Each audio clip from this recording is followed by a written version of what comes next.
ഷാർജയിൽ ഭർത്തൃപീഡനത്തെ തുടർന്ന് ജീവനൊടുക്കിയ കൊല്ലത്തെ കേരളപുരം സ്വദേശിനി വിഭജിക വർഷങ്ങളായി സ്ത്രീധന പീഡനം നേരിട്ടിരുന്നു എന്നതിന്റെ തെളിവുകൾ 24 കിട്ടി. സ്വർണത്തിന് പുറമെ 2.5 ലക്ഷം രൂപ വിഭജികയുടെ കുടുംബം പണമായി നൽകിയിരുന്നു. നിർണായക വാട്സപ്പ് സന്ദേശങ്ങൾ 24 ബ്രേക്കിംഗ്. എടാ കാര്യമൊന്നുമില്ല. സംഭവം എന്ന് വെച്ചാൽ 2.5 ലക്ഷം രൂപ എൻ്റെ വീട്ടിൽ നിന്ന് തന്നെ ഉണ്ടായിരുന്നു. അതോടെ വീട്ടുകാരുടെ ഇത് തീർന്നു. സ്വർണവും അതും കൂടെ തന്നത്. അപ്പോൾ എനിക്ക് എഡ്യൂക്കേഷൻ ലോൺ ഉണ്ടായിരുന്നല്ലോ, അതിന് 1.25 ലക്ഷം രൂപ ഇപ്പോൾ അടയ്ക്കണമായിരുന്നു. അപ്പം ഞാൻ പറഞ്ഞു ഓക്കെ അത് അടച്ചിട്ട്, കാരണം എനിക്ക് ജോലിയില്ല, അപ്പം എനിക്കുള്ള മുതലിൽ നിന്ന് അടയ്ക്കാൻ പറ്റും. എനിക്ക് അവൻ്റെ നിന്നോ അവൻ്റെ അച്ഛനെ സമ്പാദിച്ചത് വാങ്ങിക്കാൻ പറ്റില്ലല്ലോ. അപ്പോൾ ഞാൻ പറഞ്ഞു ഓക്കെ അതിൽ നിന്ന് 1.25 അടച്ചിട്ട് ബാക്കി പൈസ നമുക്ക് ഫിക്സഡ് ഇടാം എന്നോ പറഞ്ഞതേ ഉള്ളൂ. അതിന് ഞാൻ എപ്പോഴും പറയില്ല ഞങ്ങളമ്മ ചെറിയ വഴക്കുള്ളത് വലിച്ചു നീട്ടി വലുതാക്കാമെന്ന്.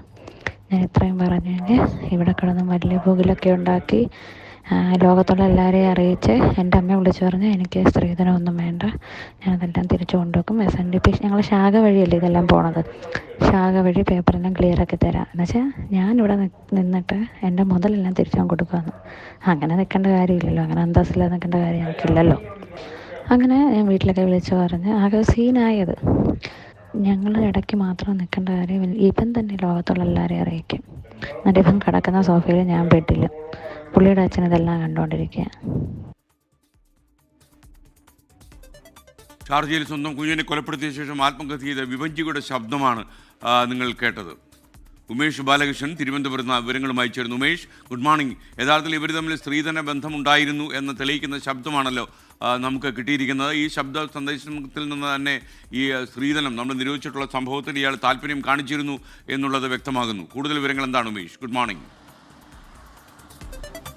ഗുഡ് മോർണിംഗ് എക്സ്കാൻ. എന്തായാലും ഈ ഓഡിയോ സന്ദേശം വളരെ ഞെട്ടിക്കുന്നതും വിഷമകരവുമാണ്. കാരണം വിഭജിക വളരെ മാനസിക പീഡനത്തിലും വലിയ ബുദ്ധിമുട്ടിലുമാണ് ഷാർജയിൽ മകൾക്കൊപ്പം കഴിഞ്ഞിരുന്നു എന്ന് മനസ്സിലാക്കുന്ന ഓഡിയോ സന്ദേശങ്ങളാണ് ഇപ്പോൾ 24 പുറത്തുവിടുന്നത്. നേരത്തെ തന്നെ വിഭജികയുടെ ആത്മഹത്യാക്കുറിപ്പ് പുറത്തു വന്നിരുന്നു. അതിൽ തന്നെ ഇക്കാര്യങ്ങൾ, അതായത് വലിയ രീതിയിൽ സാമ്പത്തികമായി തന്നെ ചൂഷണം ചെയ്യുന്നതായും അതിൽ ഈ സ്ത്രീധനമാണ് ഈ കുടുംബത്തിന് ആവശ്യമായിരുന്നു എന്നുള്ള കാര്യവും വ്യക്തമാക്കുന്നുണ്ട്.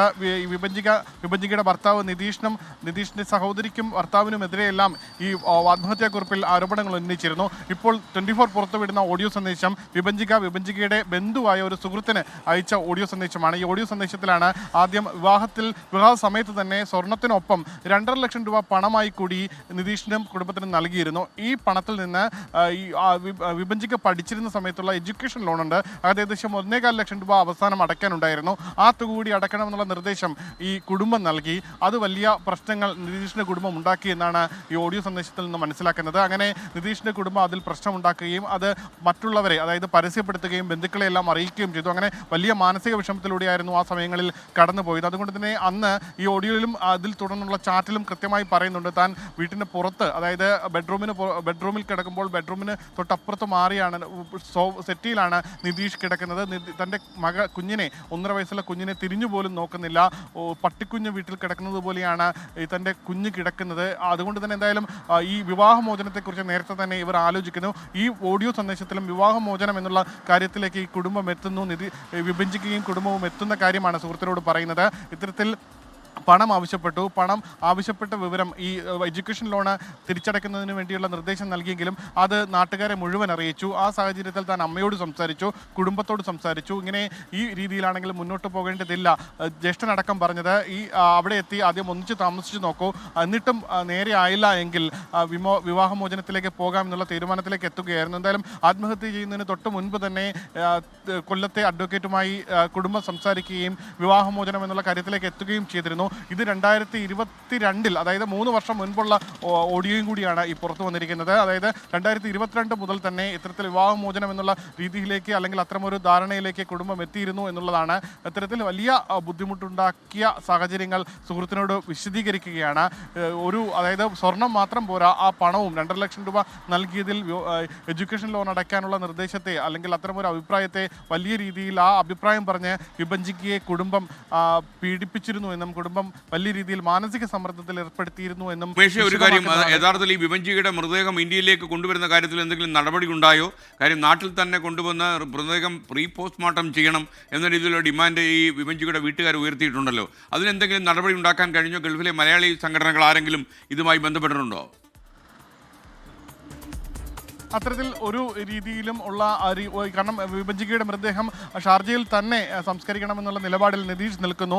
ഈ കേസിൽ നിതീഷിനെതിരെ ഒരു ഇടപെടൽ ഉണ്ടായാൽ അല്ലെങ്കിൽ നിയമപരമായ ഇടപെടൽ ഉണ്ടായാൽ മാത്രമേ നിയമപരമായി നിതീഷ് പറയുന്നതിനപ്പുറം ഒരു നടപടി ഉണ്ടാകുകയുള്ളൂ. അതുകൊണ്ടാണ് കുടുംബം ഇപ്പോൾ കേന്ദ്ര ഏജൻസികളുടെ ഇടപെടൽ ആവശ്യപ്പെട്ട് രംഗത്തെത്തിയിരിക്കുന്നത്. അതായത് കേന്ദ്ര ഏജൻസികൾ ഇടപെട്ട് നിതീഷിനെതിരെ കേസെല്ലാം രജിസ്റ്റർ ചെയ്ത് നിതീഷിനെ നാട്ടിലെത്തിക്കണം, അല്ലെങ്കിൽ അത്തരമൊരു പ്രതിയാക്കുന്ന രീതിയിലേക്ക് കാര്യങ്ങൾ എത്തിയാൽ മാത്രമേ കുടുംബത്തിൻ്റെ ആവശ്യം, അതായത് വിഭജികയുടെ ആവശ്യം പരിഗണിക്കാൻ കഴിയുകയുള്ളൂ എന്നുള്ള അഭിപ്രായമാണ് ഇപ്പോൾ ഷാർജയിൽ നിന്ന് ഇപ്പോൾ ഇവരെ അറിയിച്ചിരിക്കുന്നത്.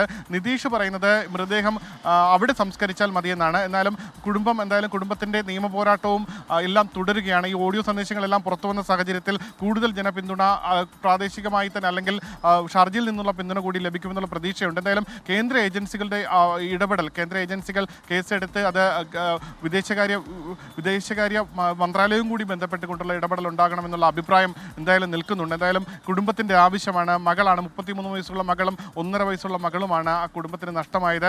എന്തായാലും നടപടി ഉണ്ടാക്കണം. ഈ ഓഡിയോയിൽ നിന്ന് വ്യക്തമാണ് സ്ത്രീധന വിഷയത്തിൽ എത്രത്തോളം പീഡനം സഹിച്ചാണ് വിഭജിക അവിടെ നിന്നതെന്നും ഈ കുടുംബ ജീവിതം എത്ര മുന്നോട്ട് കൊണ്ടുപോയതും എന്ന് വ്യക്തമാക്കുന്ന ഓഡിയോയാണ്. എന്തായാലും ഇതിൽ നടപടി ഉണ്ടാകണം. അത് ആവശ്യമാണ് കുടുംബം മുന്നോട്ട് വയ്ക്കുന്നത്. SKN. Okay, thank you Umesh Balakrishnan.